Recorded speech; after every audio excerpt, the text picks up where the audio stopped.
जय श्री राम। नमो नारायण। हर हर महादेव। स्कंद पुराण के आधार पर चतुर्मास महात्म अध्याय दूसरा। इस अध्याय में मैं आपको बताऊंगा कि चतुर्मास में इष्ट वस्तुओं के परित्याग तथा नियम पालन का महत्व। ब्रह्मा जी कहते हैं मनुष्य सदा प्रिय वस्तु की इच्छा करता है, अतः जो चातुर्मास में भगवान नारायण के प्रति के लिए अपने प्रिय भोगों का पूर्ण प्रयत्न पूर्वक त्याग करता है, उसकी त्यागी हुई वे वस्तुएं उसे अक्षय रूप में प्राप्त होती है। जो मनुष्य श्रद्धा पूर्वक प्रिय वस्तु का त्याग करता है वह अंततः फल का भागी होता है। धातु पात्रों का त्याग करके पलाश के पत्ते में भोजन करने वाला मनुष्य ब्रह्म भाव को प्राप्त होता है। गृहस्थ मनुष्य तांबे के पात्र में कदापि भोजन न करे। चौमासे में तो तांबे के पात्र में भोजन विशेष रूप से त्याज्य है। मदार के पत्ते में भोजन करने वाला मनुष्य अनुपम फल को पाता है। चातुर्मास में विशेषतः वट के पत्र में भोजन करना चाहिए। चातुर्मास में भगवान विष्णु के प्रति के लिए गृहस्थ आश्रम का परित्याग करके ब्रह्म आश्रम का सेवन करने वाले मनुष्य का पुनर्जन्म नहीं होता। मिर्च छोड़ने के से राजा होता है। रेशमी वस्त्रों के त्याग से अक्षय सुख मिलता है। उड़द और चना छोड़ देने से पुनर्जन्म की प्राप्ति नहीं होती। चातुर्मास में विशेषतः काले रंग का वस्त्र त्याग देना चाहिए। नीले वस्त्र को देख लेने से जो दोष लगता है उसकी शुद्धि भगवान सूर्य नारायण के दर्शन से होती है। कुसुम रंग के परित्याग करने से मनुष्य यमराज को नहीं देखता। केसर के त्याग से वह राजा का प्रिय होता है। फूलों को छोड़ने से मनुष्य ज्ञानी होता है। शैया का परित्याग करने से महान सुख की प्राप्ति होती है। असत्य भाषण के त्याग से मोक्ष का दरवाजा खुल जाता है। चातुर्मास में परनिंदा का विशेष रूप से परित्याग करे। परनिंदा महान पाप है, परनिंदा महान भय है, परनिंदा महान दुख है और परनिंदा से बढ़कर दूसरा कोई पातक नहीं है। परनिंदा को सुनने वाला भी पापी होता है। चौमासे में केशों को संवारना त्याग दे तो वह तीनों पापों से रहित होता है। जो भगवान के शयन करने पर विशेष नख और रोम धारण किए रहता है उसे प्रतिदिन गंगा स्नान का फल मिलता है। मनुष्य को सब उपायों द्वारा योगियों के ध्येय भगवान विष्णु को ही प्रसन्न करना चाहिए।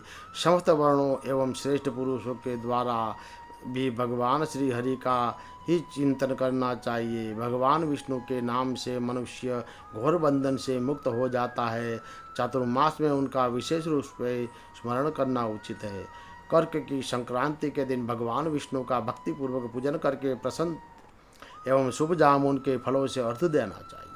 अर्घ देते समय इस भाव का चिंतन करें, 6 महीने के भीतर जहाँ कहीं भी मेरी मृत्यु हो जाए तो मानो मैंने स्वयं ही अपने आप को भगवान वासुदेव के चरणों में ही समर्पित कर दिया। सर्वदा प्रयत्न करके भगवान जनार्दन का सेवन करना चाहिए। जो मनुष्य भगवान विष्णु की कथा, पूजा, ध्यान और नमस्कार सब कुछ उन्हीं श्री हरि की प्रसन्नता के लिए करता है वह मोक्ष का भागी होता है। सत्य स्वरूप सनातन श्री विष्णु वर्णात धर्म श्रम धर्म के स्वरूप है। जन्म मृत्यु आदि के कष्ट का उन्हें के द्वारा नाश होता है। अतः चातुर्मास में विशेष रूप से व्रत द्वारा श्री हरि को ही ग्रहण करना चाहिए। तपोनिधि भगवान नारायण के शरण करने पर अपने इस शरीर को तपस्या द्वारा शुद्ध करना चाहिए। भगवान विष्णु की भक्ति से युक्त जो व्रत है उसे विष्णु व्रत जानो। धर्म में संलग्न होना तप है। व्रतों में सबसे उत्तम व्रत है ब्रह्मचर्य का पालन। ब्रह्मचर्य तपस्या का सार है और ब्रह्मचर्य महान फल देने वाला है। इसीलिए समस्त कर्मों में ब्रह्मचर्य को बढ़ावे। ब्रह्मचर्य से प्रभाव से उग्र तपस्या होती है। ब्रह्मचर्य से बढ़कर धर्म का उत्तम साधन दूसरा नहीं है। विशेषतः चातुर्मास में भगवान विष्णु के शयन करने पर यह महान व्रत संसार में अधिक गुणाकर है। ऐसा जानो, जो इस वैष्णव धर्म का पालन करता है वह कभी कर्मों से लिप्त नहीं होता। भगवान के शयन करने पर जो प्रतिज्ञा करके कि भगवान मैं आपकी प्रसन्नता के लिए अमुक सत्कर्म करूँगा, उसका पालन करता है तो उसी को व्रत कहते हैं। यह व्रत अधिक गुणों वाला होता है। अग्निहोत्र, ब्राह्मण भक्ति, धर्म विषयक श्रद्धा, उत्तम बुद्धि, सत्संग, विष्णु पूजा, सत्य भाषण, हृदय में दया, सरलता एवं कोमलता, मधुरवाणी, उत्तम चरित्र, अनुराग, वेदपाठ, चोरी का त्याग, अहिंसा, लज्जा, क्षमा, मन और इंद्रियों का संयम, लोभ, क्रोध और मोह का अभाव, इंद्रिय संयम में प्रेम, वैदिक कर्मों का उत्तम ज्ञान तथा श्री कृष्ण को अपने चित्त का स्मरण पर ये नियम जिस पुरुष में स्थिर है वह जीवन मुक्त कहा गया है। वह पातकों से कभी लिप्त नहीं होता। एक बार का किया हुआ व्रत भी सदैव महान फल देने वाला होता है। चातुर्मास में ब्रह्मचर्य आदि का सेवन अधिक फलदायक होता है। चातुर्मास व्रत का अनुष्ठान सभी वर्णों के लोगों के लिए महान फलदायक है। व्रत के सेवन में लगे हुए मनुष्यों द्वारा सर्वत्र भगवान विष्णु का दर्शन होता है।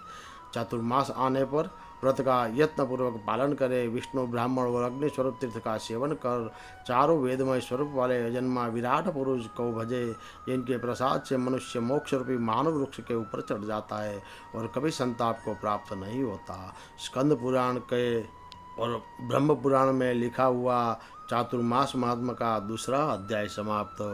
जय श्री राम। नमो नारायण। हर हर महादेव।